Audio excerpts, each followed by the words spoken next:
Gente, a gente acabou que não falou da live do cara hoje, né? Vocês assistiram a live do criminoso? Eu não vi. Eu tava em trânsito. Olha aí, tá vendo? Não é só sobre o governo Lula que a gente não sabe. Não, vocês perderam um espetáculo. Isso aí é espetáculo. Eu vou ver depois. Eu vou só fazer um resuminho para vocês aqui, tá? Porque foi 1h10 de live. Eu aguentei firmemente. Eu não te julgo que eu tava vendo o Lucas Bove e o cara daquele podcast masculinista, os dois. Não, é a Michelle, é o Flávio, é a Michelle. Rapaz, as pessoas no chat falando, você tá maluco, Pedro. Desliga essa merda. Patriota é nós, mano. Que para aguentar 1h10 do Sala Flávio, foi um negócio impressionante. No começo, ele pautou essa live para protestar contra agora ele ficar 90 dias sem se encontrar com o criminoso maior da nação, o senhor Jair Messias Presidiário. Então, ele começou ali, o apelo emocional até estava engrupindo a bolha. Quando ele ficou naquele lance ali, estava indo. Só que é o seguinte, aí de repente ele entrou para a campanha eleitoral. Aí começou a dar pancada no governo Lula, e começou a ir para a baixaria, ele falou palavrão um atrás do outro, e aí começou a falar do preço da carne, o preço da cesta básica, que o Brasil não tem investimento, e que os empresários estão fugindo para o Paraguai, e que o crime é organizado, e que o estupro em criança. Cara, foi um negócio assim, o cara entrou por todas as linhas, e que vai resgatar o Brasil, e ele falou um troço alucinógeno.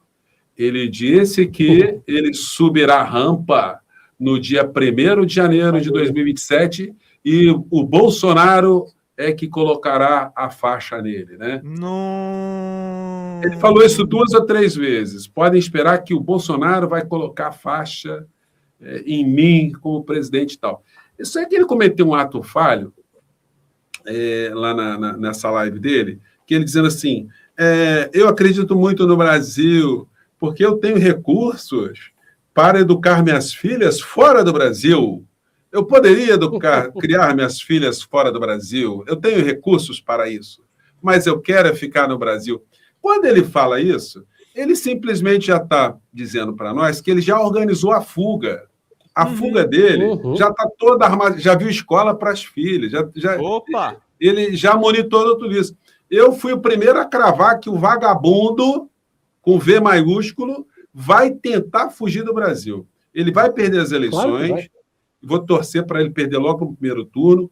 Quando ele perder as eleições, no outro dia, ele vai dizer que vai tirar férias com a família, que ele precisa descansar, precisa refletir, reunir energias, e não vai voltar mais.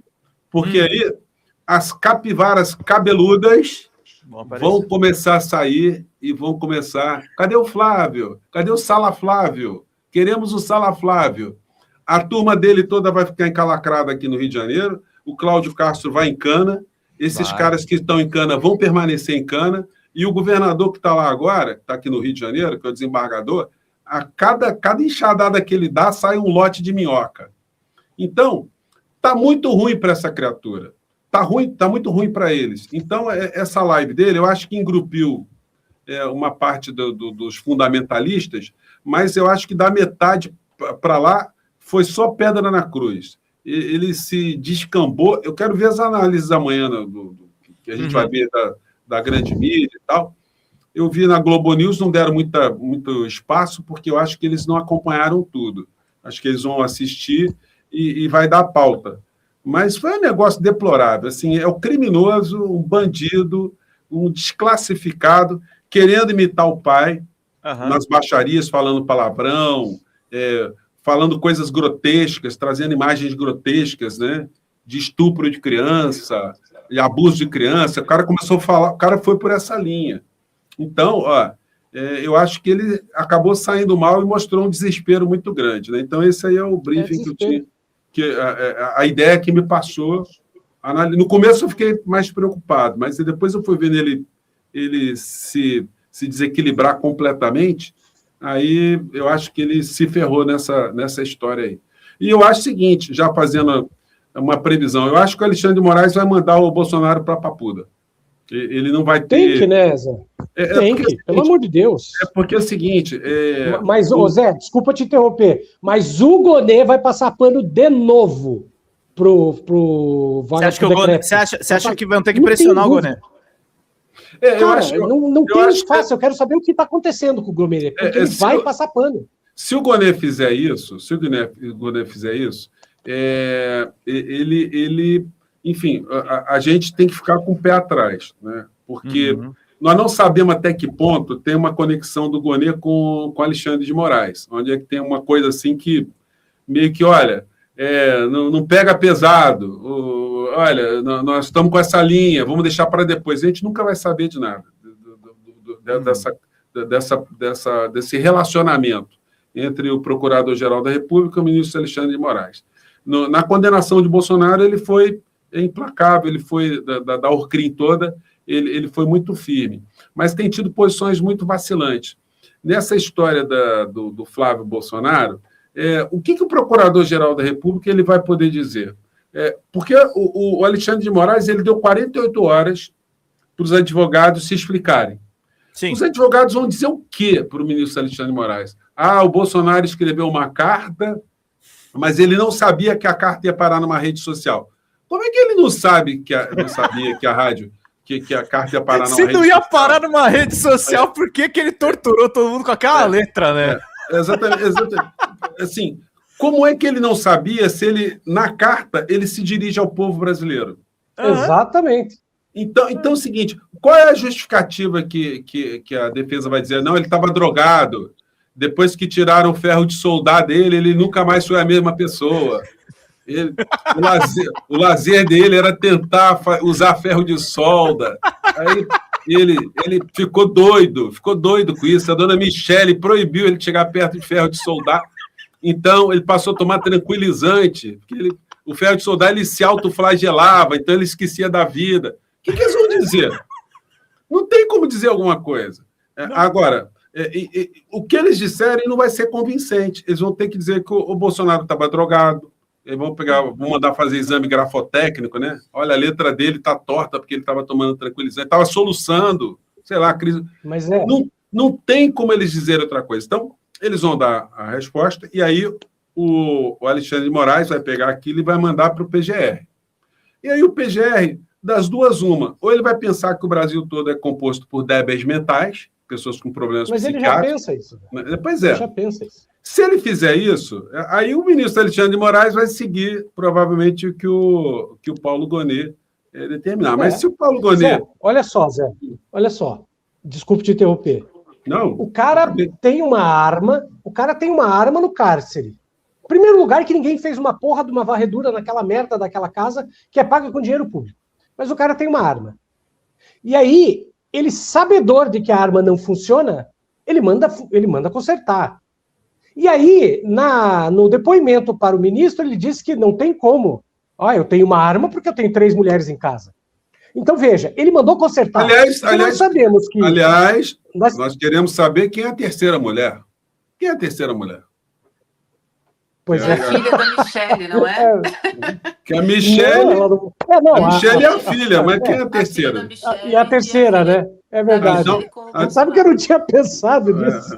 É verdade. Mas olha só, ele mandou consertar a arma. Tá? Então significa o seguinte, porque nós sabemos, né?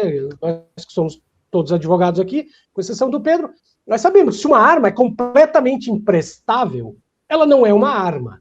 Portanto, tudo bem, é uma arma que... da Segunda Guerra, que é impossível funcionar, ela não é uma arma, ela é um bibelô. Mas uma arma que ele mandou consertar, uma pistola Glock 9mm que ele mandou consertar, ele queria ela funcionando. E que só caiu porque foi pega numa blitz. Que deve ter sido a Michele ainda que deu né, sei lá. Mas só ficamos sabendo dela porque caiu numa blitz. Do contrário, essa arma tinha voltado para ele funcionando. Porque ele mandou consertar. Isso é o que nós sabemos. Sem razão, né? Ou seja, o Paulo Gonê, sabedor disso, como eu e vocês todos, o mundo todo sabe. Sabedor disso, o Paulo Gonê teve a coragem de dizer que não era um grande problema, não era uma falta grave. Precisa o quê? Ele precisa dar um tiro em alguém para ser uma falta grave? Então, isso que ele vai se manifestar agora sobre a live, sobre a carta, isso é fichinha. Porque o cara tinha uma arma, uma pistola que ele mandou consertar para tê-la funcionando em casa, e o Paulo Gonet disse que não era um problema. Então, não há o que dizer. Mas, Marcelo, como não há coerência no comportamento do PGR, pode ser que ele pegue pesado dessa vez. Entendeu? Porque é incoerente. Porque esse negócio da arma aqui que eu dizia, eu concordo com você. Eu dizia o seguinte: bom, se o PGR achar que não tinha problema algum em ele ter posse de uma arma, então o que tem que fazer? Entregar todas as armas para ele. Ué. Claro.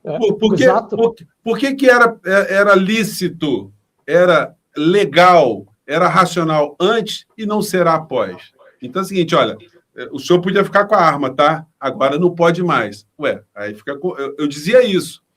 Agora, eu não sei exatamente essa coisa do Gonet, porque é o seguinte, ele estava dependendo de um relatório da Polícia Civil da Polícia do Distrito Federal.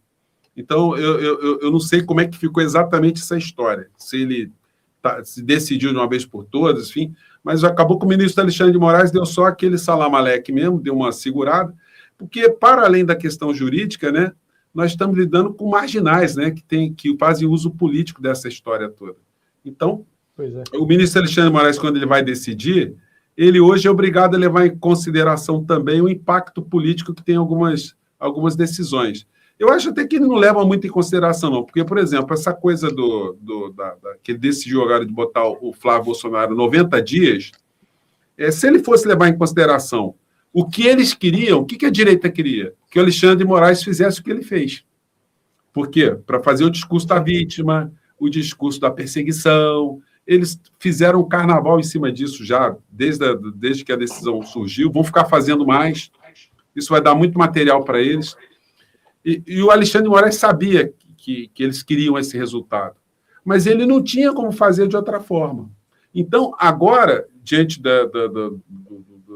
em relação ao Bolsonaro, ele dificilmente está compelido a mandar o Bolsonaro para Papuda.